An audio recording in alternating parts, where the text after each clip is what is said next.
USA Table Tennis released a statement after an incident at the World Table Tennis Teams Championship Finals in Busan.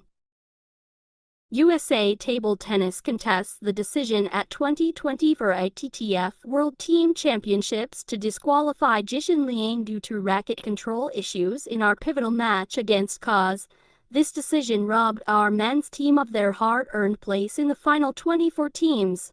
We are challenging the call with the ITTF jury committee. We will expect a just and fair response from ITTF in the next day. We support our men's team and congratulate them on their performance at the competition. I have made a video about the whole incident.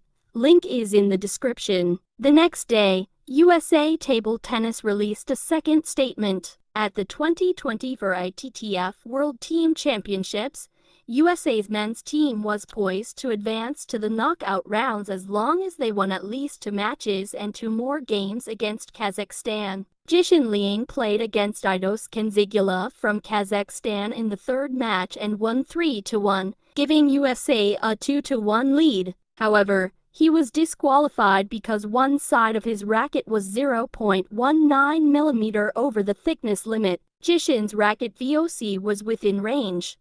USA Table Tennis submitted the following 4 points to the ITTF jury committee to contest the decision to disqualify Jishin Liang. Jishin Liang had competed with the same racket for 3 days of competition prior to the disqualification call on day 5. Prior to the test in question, his racket had passed all visual inspections. The umpires and referees have no time log indicating Jishin Liang was late to turn in his racket prior to his match. Jishin was not informed his racket would be tested after his match because of the time in which he submitted it. The announcement of the racket failing came after Nikhil had lost to Kirill. Despite the test result occurring earlier, this did not give the US men's team an opportunity to adjust their play to account for a disqualification. Jishin's racket was tested 4 to 5 times before it was deemed illegal. The necessity for multiple tests raises significant doubts about the reliability and trustworthiness of the testing process itself. Jishin's racket,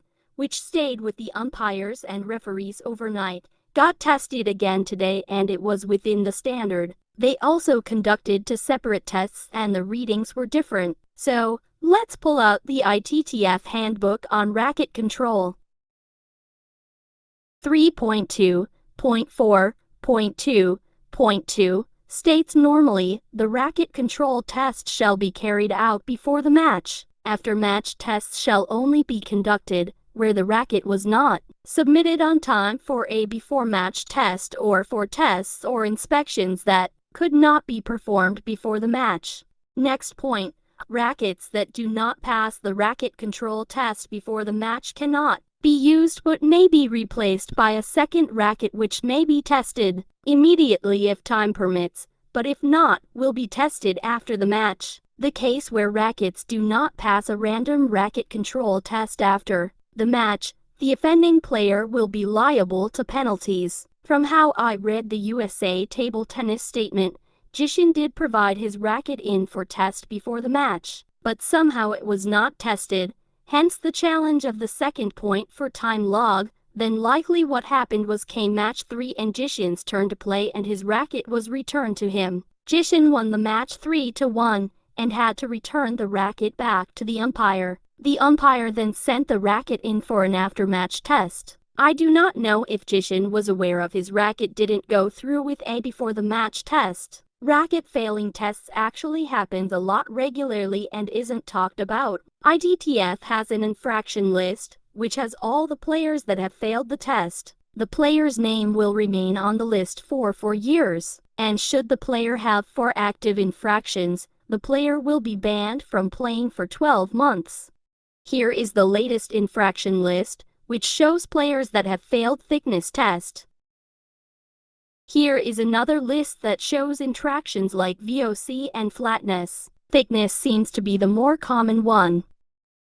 You are able to get rubber thickness measurement devices like this one, so maybe players should equip themselves with one. So this is the latest update. Let's wait to see if there are any more news surrounding this matter. Thank you. Please do subscribe, like and comment, and see you next time.